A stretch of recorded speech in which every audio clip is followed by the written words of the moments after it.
이제 모실 알토스 벤처스 김한준 대표님에 대해서 약간 이렇게 소개를 해드리고, 저랑 좀 이렇게 대화를 하도록 하겠습니다. 알토스 벤처스는 미국의 실리콘밸리에서 이렇게 시작을 한 그런 벤처 캐피탈입니다. 그래서 이게 한국 팀인데, 사실 뒤에 계신 이 두 분, 호남하고 앤소니 같은 경우는 미국에 계시고요. 사실 앞에 있는 요 세 분이 한국에 이렇게 주로 많이 계시면서 투자를 하고 계신데, 이 알토스를 창업하신 김한준 한킴 대표님은 한국에 대해서 굉장히 애정이 많으신 그런 분인데, 중학교 때 미국 시카고로 이민을 이렇게 가셔서 사실상 거의 한국말을 까먹을 정도로 그렇게 하셨는데, 특이하게 웨스트 포인트를 나오셨습니다. 그래서 군인이셨어요. 그래서 미군으로서 한국에 이렇게 나와서 장교로서 복무를 하면서 한국을 다시 알게 됐고, 한국말을 다시 이렇게 배우게 됐고, 그런 상태에서 미국으로 돌아가셔서 스탠포드에서 MBA를 하시고, 실리콘밸리에서 90년대에 알토스 벤처스를 창업을 하시고 투자를 하시게 됐습니다.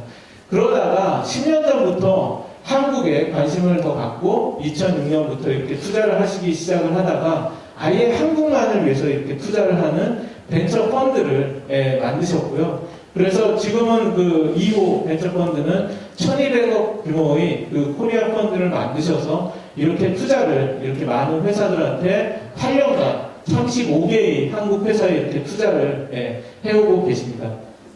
10년간 투자를 이렇게 해오고 계셔서 옛날에 했던 회사는 보면은 판도라 TV라든지 이런 데서부터 굉장히 한국에서 좋은 회사들을 많이 이렇게 투자를 하셨고요. 그래서 쿠팡이라든지 미니박스라든지 이런 회사들, 급성장하는 이런 회사들이 많이 있고, 그래서 저는 이렇게 보면 정말 큰 역할을 하고 계신다라고 이렇게 생각을 하는 게, VC들은 1년에 한 번씩 이렇게 애니얼 미팅이라고 해서 자기 VC한테 투자를 해주시는 LP분, 그러니까 펀드를 만들어주시는 그런 분들을 초청을 해서 행사를 갖습니다. 그러면서 이 펀드를 어떻게 운영을 하고 있고 잘하고 있고 주목할 만한 스타트업들은 어디가 있는지 이렇게 보여주시는 이벤트들을 이렇게 하는데, 이런 자리에서 외국 투자자들한테 한국의 스타트업 시장이 왜 매력적인지를 설명을 하시고, 더 많이 투자를 하시라고 이렇게 설득을 하고, 좋은 한국의 스타트업을 이렇게 발표를 해서 소개할 수 있는 이런 기회들을 이렇게 만들어 주시고, 그리고 이런 스타트업들이 아까 보여드린 토스라든지 이런 데들이 더 큰 투자를 받을 수 있도록 미국의 더 큰 벤처 캐피탈들한테 소개를 해서 후속 투자가 이렇게 몇백억, 몇천억씩 이루어질 수 있도록 이렇게 하십니다. 그래서 이런 분들이 오셔가지고 한국의 창업생태에 어울리고, 여기에 일종의 그런 트러스트를 갖고 계속해서 이렇게 투자할 수 있게 이렇게 좀 만들어주고 계십니다. 그래서 지금부터 김한준 대표님께 좀 몇 가지 좀 질문을 이렇게 드리면서 이야기를 이어가도록 하겠습니다. 감사합니다.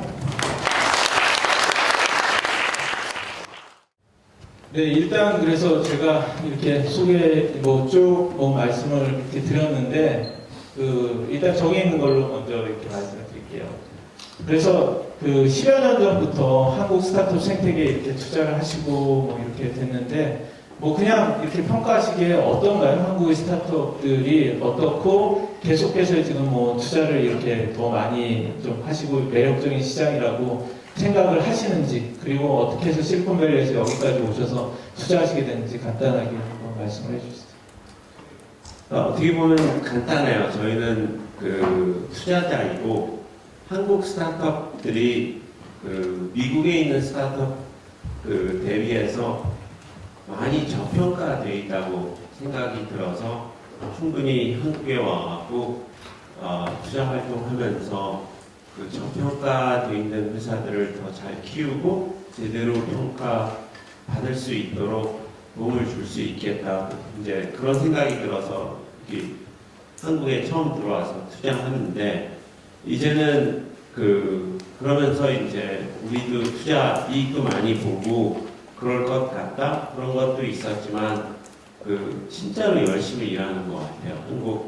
한국에 있는 창업자들은 미국에 있는 분들하고 비교해서도 너무나 열심히 일하고 너무나 약간 불공평한 환경 안에서 일을 하고 있는 것 같아갖고 조금이라도 더 적자 하면서 하고 있습니다.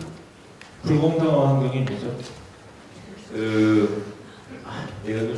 그러니까 미국에서는 어떻게 보면은 고객의 모든 거를 집중해서 할 수 있는데, 이렇게 한국에서 보면은 많은 회사 대표들이 이렇게 허락을 얻는 게 굉장히 많아요. 그러니까 저희들도 그 변호사님들한테 이제 계약해 주세요. 우리는 투자 검토가 끝났으니까 계약해 주세요. 그러면 변호사님이 대표님 이런 거 허가가 필요한데 이 회사가 허가 하나도 안 받았어요. 그러니까 아니 이런 거 왜 허가가 필요하냐 그러니까 이제 알고 보니까 법 때문에 물건 하나 팔려고 해도 별의별 허가가 다 나와야지만 이게 가능하다. 이제 이런 게 있더라고요. 그러니까 우리들은 같이 일하는 파트너들한테 우리 당분간 좀 시간이 필요하다. 이거 투자 집행하려면 왜냐면 이게 다 허가를 일단 쫓아다니면서 이게 어려운 일은 아닌데 뭔가 서류를 제출해야 되고 해야 되면 또 이제 가끔 가다가는 투자가가 누구냐 그러면 알토스 벤처스다. 그러면은 인감 그런 거 갖고 와라. 그러면 저 인감 없는데요. 그러면 인감 도장 만들어 오지 않으면 이게 안 된다. 그럼 인감 도장 만들려면 뭐가 필요하냐? 그러면은 이제 호적 같은 거 이렇게 띄워놓다 어딘지 모른다. 이제 이런 식으로 대화가 돌기 시작해요. 그러면은 이제 이게 굉장히 어려운 건데, 그러니까 그런 문제들이 굉장히 그래갖고, 그러니까 저희들이 모르는 많은 문제들을 우리나라 있는 스타트업 대표들은 풀어나가고 있더라고요. 매일마다. 근데 그런 거는 미국에서는 전혀 걱정 안 해도 되는 문제들인데, 그러니까 이제 회사 이렇게 하나 만드는 것도 어려운데 그런 거를 하나씩 다 해결하면서 하는 스타트업 대표들이 진짜 대단하다고 느꼈어요. 근데 규제란 것은 어느 사회나 사실은 다 있잖아요. 네, 미국에도 보면 뭐 금융이라든지 이런 데 규제가 사실 없는 건 아니고 여러 가지 그런 것들이 있을 텐데 꼭 뭐 한국에만 규제가 있다라고 뭐 이렇게 좀 할 것은 아닌 것 같은데 그런 그런 세세한 문제들도 있지만 그런 것들은 실제로 어떻게 좀 느끼시나요? 실제로 스타트업들 도와주시고 그렇게 하면서. 그러니까 규제는 모든 사회에 있어야 되는 건데, 그러니까 딱 두 가지가 굉장히 다른 것 같아요. 그러니까 한국에서는 그러니까 negative versus positive 규제. 그러니까 무조건 법에 이게 한국에서는 요것만 된다 하면은 새로운 거에 대해서는 언제든지 안 된다 할 수 있는 권한을 법에서 가지고 있고, 미국에서는 법에서 요거 안 된다 하면은 나머지는 그러면은 무조건 된다 하는 인식을 갖고 있기 때문에 스타트업 입장에서는 요거는 안 되지만 나머지에 대해서는 무조건 내가 할 수가 있거나 그러기 때문에 굉장히 많은 도전이 나오는데, 우리나라는 이것만 된다. 그러면 안 되는 거에 대해서 그러면 누군가의 허락을 얻어야지만 이 규제가 풀리는 건데, 그러면 또 어디에 찾아가고 이거를 허락을 받아야 되냐? 이렇게 하면 굉장히 많은 난관에 부딪히기 때문에 어려운 점이 많고요. 또 하나는 그러니까 보통 미국에서는 법이 내가 그러니까 얘기할 때 selective 법이라고 하는데 모든 사람들한테 공평하게 적용되지 않을 거면은 법으로 인정이 안 되는데, 우리나라에서는 이렇게 법이 있는데 많은 사람 봐주다가도 제가 싫다 그러면은 딱 한 사람한테만 적용할 수 있는 그런 법들이 굉장히 많아요. 그렇기 때문에 이제 미국에서는 그런 법이 나오면 변호사 쓰면은 그냥 무조건 불법으로 인정이 되는데, 한국에서는 그게 법으로 인정이 되기 때문에 많은 스타트업들이 잘하다가 전혀 문제가 되지 않는 법인데 한 스타트업이 잘하기 시작하면은 바로 그런 법을 이제 사용하기 때문에 그런 데서 어려움이 굉장히 많은 것 같습니다. 한국 시장의 매력하고 한국 스타트업의 좀 뭐랄까 장점이라고 생각하는 그런 거는 좀 뭐가 있을까요? 또 외국 그런 투자자들을 이끌어 오시면서 어떻게 설명을 하시나요? 그러니까 저희도 초기에는 한국 시장이 굉장히 작다 하고 시작을 했는데 그러니까 저희가 이제 보통 외국 투자가들한테 어떤 말을 하냐면은 한국이 의외로 작지 않은 나라다. 이렇게 보통 이게 어느 나라에서나 모든 스타트업이 크리티컬 매스를 얻어야지만 거기서 이제 그 다음 단계로 나갈 수 있는데 한국에서나 미국에서나 탑 20 도시 인구를 보면은 한국 인구하고 미국 인구하고 오히려 똑같다. 그리고 탑 25 도시 인구 밑으로 내려가기 시작하면은 인구가 50만 명 이하고 그렇기 때문에 오히려 탑10 도시 인구 비교하면은 한국이 오히려 미국보다 인구가 앞서 있고 거기다가 구매력 이런 거 다 곱해도 한국이 오히려 미국 시장하고 비슷한 구매 시장이다. 이제 탑 25 도시 인구를 보면은요. 그런데 이제 한국이 미국보다는 한 10배 정도 더 인구 밀도가 높기 때문에 어떻게 보면은 스타트업 입장에서는 고객 모집하는데 이제 돈이 굉장히 많이 들어서 망하는 경우가 많은데 오히려 한국에서는 내 서비스나 제품이 좋으면은 그러니까 소비자들 향한 시장 안에서는 이 크리티컬 매스를 모집하는데 훨씬 유리한 나라다. 오히려 미국보다 훨씬 유리한 나라고 그렇기 때문에 한국에서는 굉장히 좋은 내수 기업들이 나올 가능성이 크다 해갖고 저희들이 한국에 많이 투자하기 시작했는데 이렇게 시작하다가 보니까 한국 안에서도 벌써 해외 시장을 겨냥하고 굉장히 좋은 활동하고 있는 스타트업 대표들도 너무 많아갖고 놀랐어요. 그래서 좋은 회사 몇 개만 소개해 주세요. 가장 투자하는 중에서 좀 인상적이었고, 예, 정말 해외 쪽. 뭐 국내나 해외나. 그러니까 아까 언급하신 이제 쿠팡 배달의 민족 이런 곳은 굉장히 많이 알려진 네. 곳인데 여기 차례들이라고 예전에 하신 것도 있어요. 네. 네. 그러니까 우한 형제들 배달의 민족에 대해서 잠깐만 이야기하면은 저희가 투자한 다음에 배달의 민족에서 한 100억 정도 매출이 나오면서 이익이 나왔어요. 그래서 이제 이야기를 했는데 투자가들은 그러면은 우리 내년에 아니면 내후년에 이거를 상장시키자 하는 이야기가 나왔는데 이제 그때 처음으로 저희들이 아니다, 우리는 반대한다. 우리가 이 회사는 내 생각에 1000억 충분히 찍는다. 몇 년 안에. 몇 년 안에 찍으니까 우리는 오히려 손실을 내더라도 더 빨리 1000억을 만들자. 그러니까 우리가 엑싯이 급한 게 아니라 진짜 더 큰 회사를 만들면서 우리나라 안에서도 굉장히 큰 회사를 만들 수 있다는 걸 보여주자. 모든 사람들이 거기에 동의해서 했어요. 그 다음에 몇 년이 지난 다음에 작년에 진짜 1000억을 찍었어요. 근데 제가 이렇게 다른 이사분들하고 이야기한 다음에 배달의 민족 대표님이 저한테 전화를 했어요. 얘기 좀 하자고. 왜 그러냐 그러니까 저한테 그러는 거야. 대표님, 저 1000억 못 찍어요. 그러니까 우리 1000억 찍을 수 있는 대표를 우리 영입합시다.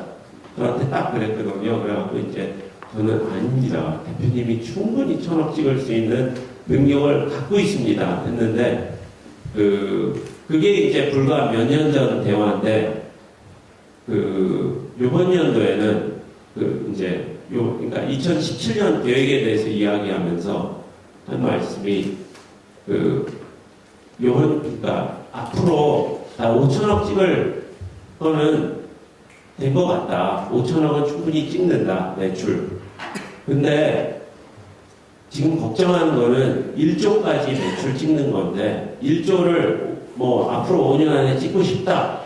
그런데 그게 가능할지는 몰라갖고 지금 이런 실험을 해야지 된다 하고 말씀을 하시더라고요. 그래갖고 저는 참 놀라게 그래도 몇 년 사이에 굉장히 달라졌구나. 그런데 이제 이 대표님만이 아니라 많은 대표들이 굉장히 서로의 이렇게 자극을 받으면서 굉장히 성장을 많이 하는 것 같아요. 그래갖고 이제 그런 것이고 이제 여기서 한번 생각을 해보면 VC 역할에 대해서 좀 생각을 해볼 수가 있을 것 같아요. 이게 그 기업이, 투자한 기업이 큰 회사가 될 때까지 기다려줄 것이냐, 아니면 돈을 빨리 조금이라도 이익이 날 때 회수를 하는 것이냐. 근데 보면 한국과 그 미국의 그런 VC 투자의 좀 그 차이도 있는 것 같은데요. 일단 펀드의 그 기간 자체가 달라서 그런 것도 좀 있지 않나요? 네, 저희들은 보통 10년 그 기간이 있고요. 그리고 난 다음에 그 우리가 충분한 연장할 그 가치가 있다고 생각하면은 우리가 우리 LP들을 설득할 수만 있으면은 그것도 굉장히 오랫동안 그 뭐 5년 정도는 충분히 연장이 가능해요. 그래갖고 웬만한 펀드는 12년까지는 무조건 연장이 되고 15년, 17년까지도 가능할 때가 종종 있어요. 그래서 기업이 잘 될 때까지 이렇게 기다려줄 수가 있는데 사실 한국의 펀드는 훨씬 더 그게 짧거든요. 그렇기 때문에 빨리 돈을 회수해야 되기 때문에 큰 기업을 만들지 못하는 좀 그런 문제도 있는 것 같습니다. 미국의 스타트업들도 정부 지원을 많이 받나요? 그러니까 보통 이런 ICT 기업들은 거의 못 받는다고 그냥 안 받는다고 생각하는 게 맞고요. 그러니까 어떻게 보면은 약간 군수업계 이런 첨단 기술 같은 거 하는 곳은 아마 지원을 DARPA 지원 이런 거 받고 있는데 거의 대부분 기업들은 그 정부 지원하고는 거리가 굉장히 멉니다. 그럼 또 이렇게 한국에서 투자하시고 이렇게 보시면서 한국 VC와 그 미국 VC 그런 좀 차이랄까? 뭐 그런 것들도 좀 이렇게 느끼셨을 것 같은데 어떤가요? 네, 그리고 어떻게 변해야 되나요? 그러니까 저희는 이렇게 생활하면서 한국 VC들도 굉장히 똑똑하다, 오히려 많이 알고 열심히 일하고 그런다, 이제 그런 걸 많이 느끼거든요. 근데 그러니까 약간의 아쉬움이 있다면은 오히려 미국보다는 경쟁이 덜 치열하다. 그래서 그러니까 저희들은 어떤 거에 익숙해져 있냐면은 모든 게 이제 회사 중심으로 세상을 바라보고 가장 중요한 거는 창업자고 창업자들이 서로 치열하게 경쟁을 하는 거고 그 중에서 우린 투자가로서 가장 좋은 창업자들이 경영하는 회사의 진정한 파트너가 되기를 원하는 거고 그렇게 되려면은 다른 투자가들하고도 치열하게 경쟁해야 된다 하고 생각하고 모든 거를 하는데 아직은 우리나라에서는 투자가들끼리 조금 너무 공손해야 된다고 할까? 그러니까 치열하게 경쟁하지는 않아요. 그러니까 그게 무슨 뜻이냐면은 그게 어쩌면은 실패에 대한 두려움이 있는 것 같은데, 그러니까 미국에서는 내가 만약에 30억을 투자할 수 있으면은 30억을 되도록이면 다 하려고 하는 경향이 강하고, 한국에서는 30억이 있으면은 6군데가 5억씩 나눌 수 있으면은 그런 거를 선호해요. 근데 그 이유는 약간 이런 것 같아요.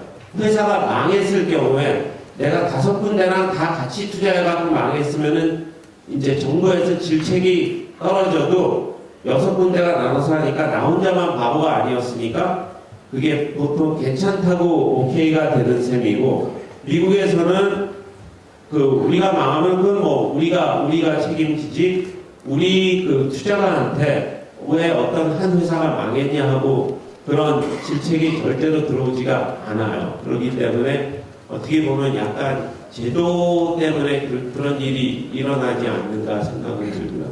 그러니까 더 리스크 테이킹을 할 수가 있는 거네요. 네. 뭐 시간이 더 많이 여쭤보고 싶은데 이따가 다시 패널 시간도 있고 그래서 마지막으로 하나 이렇게 여쭤보면은 11년 동안 한국에서 스타트업 투자를 하시면서 많이 느끼셨을 텐데 좀 정부에서 어떻게 해주는 게 이렇게 좀 좋다라고 생각을 하시나요? 또 지금 또 정권이 바뀌고 앞으로 여러 가지 또 이야기들이 나오고 있는데 크게 봐서 뭐 한두 가지만 이렇게 이거는 좀 바뀌었으면 좋겠다라든지 그런 게 있다라고 하면 뭐가 있을까요? 지금 정부에서 많은 도움, 우리나라 스타트업 이렇게 활성화하기 위해서 많은 걸 하고 있고, 많은 도움이 되고는 있는데, 진짜로, 그러니까 저희들은 필요한 게 아까 이야기했던 네게티브랑 파지티브 제도, 그리고 약간 셀렉티브하게 하는 그런 규제 위주로 이렇게 많은 것을 봐줬으면 좋겠어요. 그러니까 뭐 새로운 거를 어떤 스타트업이 시작할 때 뭐 규제 때문에 이거 안 된다 하는 순간, 그러니까 저는 약간 그 규제는 결국에 누구를 보호하지 이렇게 보면은 보통 지금 파워를 갖고 있는 어떤 단체예요. 그게 노동조합이 될 수도 있고 어떤 큰 대기업이 될 수도 있고, 그런데 스타트업이 뭔가 챌린지를 하면은 일단 진짜로 큰 사고 나기 전에는 무조건 스타트업을 위해서 편을 들어줬으면은 오히려 더 많은 발전이 일어나지 않을까 생각합니다. 네, 여기까지 듣겠습니다. 감사합니다.